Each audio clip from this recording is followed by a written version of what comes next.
Il est 7h53. Éric Brunet, bonjour. Bonjour Jean-Jacques. François Hollande, averti, nous étions tout à l'heure avec le frère de Serge Atlaoui, André Atlaoui, nous étions avec l'avocat de Serge, l'avocat français de Serge Atlaoui.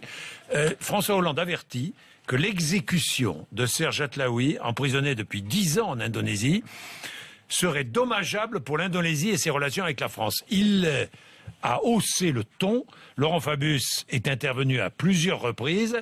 Est-ce qu'il faut en aller jusqu'à boycotter l'Indonésie? Ça me semble difficile, mais là nous sommes victimes du décalage, une espèce de décalage sociétal entre deux mondes, deux civilisations, pourrait-on dire, la nôtre, ou l'idée d'exécuter un homme, fut-il coupable d'ailleurs? Oui, coupable ou pas coupable. Oui, nous semble totalement décalé, quoi. C'est vrai que l'abolition de la peine de mort a maintenant des décennies, plus personne ne la réclame, à l'exception, j'ai quand même vérifié, de Marine Le Pen, qui s'est exprimée publiquement sur la question du rétablissement de la peine de mort en France. Est-ce qu'elle s'est exprimée sur la mort de Serge Atlaoui? Est-ce qu'elle dit... à ma connaissance, non. Non. Eh bien, il faudrait lui poser la question. Elle est pour le rétablissement de la peine de mort. Cela dit, bon, pour autant, pouvons-nous, nous Français, condamner un pays, boycotter un pays dont la justice, de façon souveraine, enfin, nous n'arrêtons pas de dire attention sur le plan de la justice, ça a mal été fait, mais enfin c'est très subjectif, on pourrait dire ça de la même façon d'une procédure qui s'est déroulée en France. Non mais attention,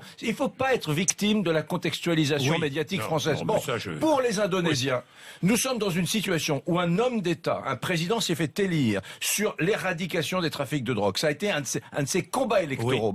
Il a déjà, il a refusé de surseoir à l'exécution de 6 étrangers qui ont été condamnés à mort en Indonésie pour trafic de drogue. Il a dit, j'ai été élu pour cela, il n'y aura pas de passe-droit, il n'y aura pas de grâce. Bon, je ne porte pas de jugement, je rappelle simplement le contexte. Bon. Et pour ce Français-là, malheureusement, la justice est passée, on peut condamner des tas de choses, elle est passée, c'est extrêmement cruel. Alors que peut faire la France? Elle peut faire exactement, pour être très honnête, ce que fait Fabius. Elle peut faire exactement ce que fait le président Hollande, c'est-à-dire exercer une pression forte, diplomatique, à travers des prises de parole dures contre... C'est ce que fait aussi le gouvernement australien, parce qu'il y a 2 Australiens qui sont dans la même situation que Serge Atlaoui. Mais boycotter, ça me semble... très à droite, très conservateur. Vous avez raison, mais boycotter, ça me semble assez difficile. Beaucoup de pays dans le monde pratiquent la peine de mort. Donc on peut pas rentrer dans ces logiques-là. Donc nous sommes sur le fil. Ce que fait aujourd'hui François Hollande est à mon avis assez juste. Alors vous dites quoi? Il faut